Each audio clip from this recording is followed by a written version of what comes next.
Hello, this is Nick again, and with some videos about classroom discipline, sponsored by the Royalty of Poetry Education. Again, you can go on the website opscores.com, where you can calculate students' overall performance score. That's the students' overall performance score. My writings can also be seen on the website thebookpatch.com, and also at teacherspaidteachers.com. Still in part one, classroom management, classroom behavior management, management of behavior. Section A, maintaining classroom discipline, is still talking about what can be done even before school starts. In this video, I am talking about the professional development days before classes actually start. Now, in many school districts, teachers get these, 1 or 2 days in which they actually go to the school and do some professional development. Although that professional development is generally about preparing your classes, getting your rosters, knowing exactly what changes can be expected. It also goes into anything that the district might want you to know. Sometimes that is very, very significant because things might have changed over the summer. So you have these two days. For new teachers, those might even be more than 2 days, two days. But generally, 1 or 2 days is pretty much the norm. But in this video, we're going to talk about what a teacher can do during those 2 days in reference to preparing the class,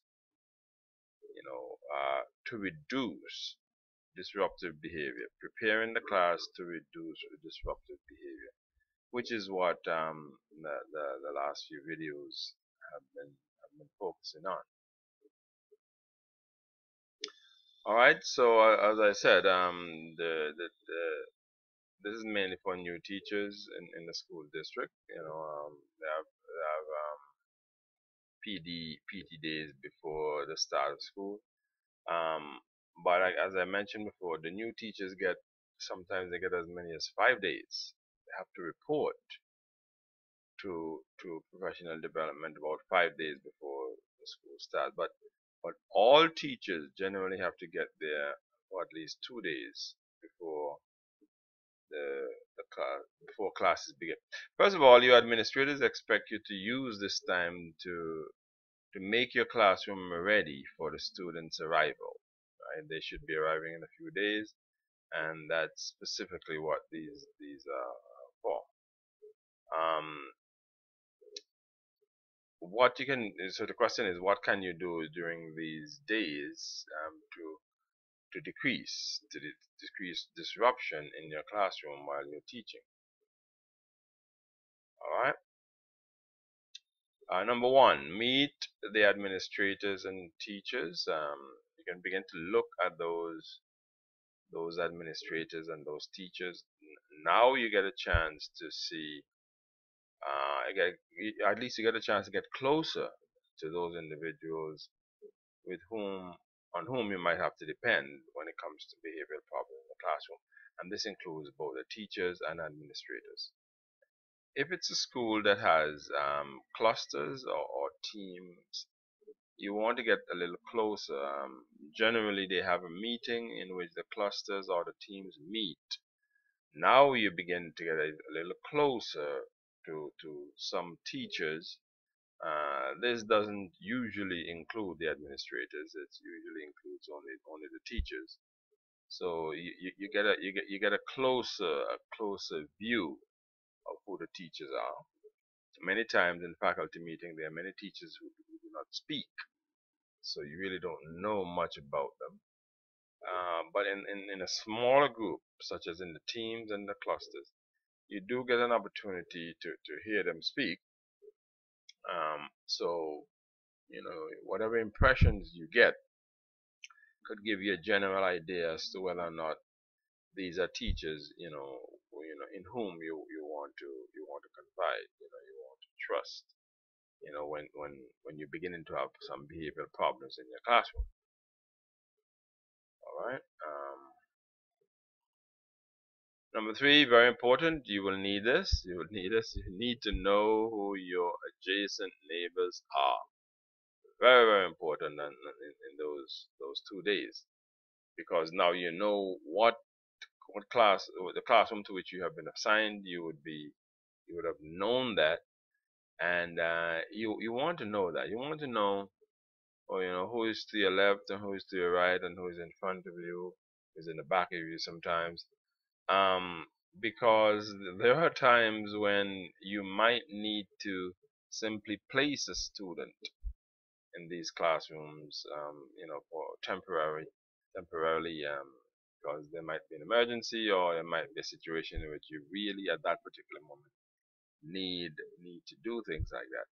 So it's a very good thing to have good neighbors, or to develop some sort of a good and positive relationship between you and that neighbor. And hopefully, if you try to be good to them, hopefully it would be, you will have some sort of reciprocal type of goodness, quote unquote goodness, with which you can work with these individuals.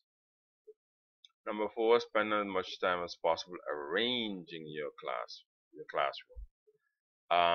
Again, this is assuming that you do have a classroom, and the students are the ones that move from class to class. In most cases, that is the situation. In some rare cases, you probably do have situations where the teachers are the ones that move, and the students stay in one class. In those situations, it would be a little different. I will talk more about things like that, but more so in reference to the teaching, rather than in terms of discipline, because that affects the entire school, not just the individual classes.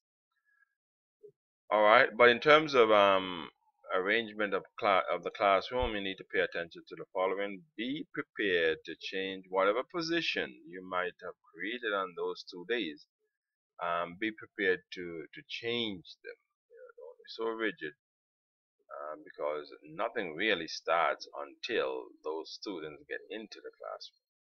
So you want to make sure that you are mentally prepared to change those positions when you see fit. Uh, Look for this I mentioned in a video before. Look for the best position for your desk, and to ensure that you can see all your students with ease. I know with many classrooms today that get the smart boards and the Promethean boards that have to be hooked up directly to the computer under the. Sometimes it makes it difficult for you to look directly in front to the students. But wherever it is possible, that should be solved. Uh, Choose the best location for the garbage can. Again, you might have to change the position of the garbage can after school has begun, or after classes would have begun. But be prepared to do it if it becomes necessary. And also choose the best position for your pencil sharpener, your source material, your paper, your pencils, your pens, your rulers, your erasers, and all those things. Um, Make sure you have a system. So whatever position they have, it reduces the possibility of having behavioral problems. It would be best to separate the desk into individual workstations. Well, I shouldn't call them workstations, because workstations do imply having groups, but from individual desk, perhaps in rows. Um, it might be advisable. It might be advisable to do this at first. After the students come in and you get a feel of who they are and so on, then you might be able to begin the grouping. But even if after a few days you begin to group students, also know that in a few weeks you might have to rearrange the groups and so on. So it's just a dynamic process as the year moves on. There's so many factors, so many variables that will begin to influence what you do. So flexibility is key in trying to maintain the discipline inside of the classroom. All right, that's all for this video. Of course, I do have more I could say about the topic, but that would be for next time. In the next video, we'll look at what happens. What do you do when you actually get your class roster? And I will be dividing this into two sections, because obviously, if you know the students, it's quite different from if you don't know the students. So teachers who are going back to the same school to teach and they get the roster, they will react differently to teachers who are completely new and have no idea of who the students are on the roster. All right. So until next time, again, this is Nick. Thank you.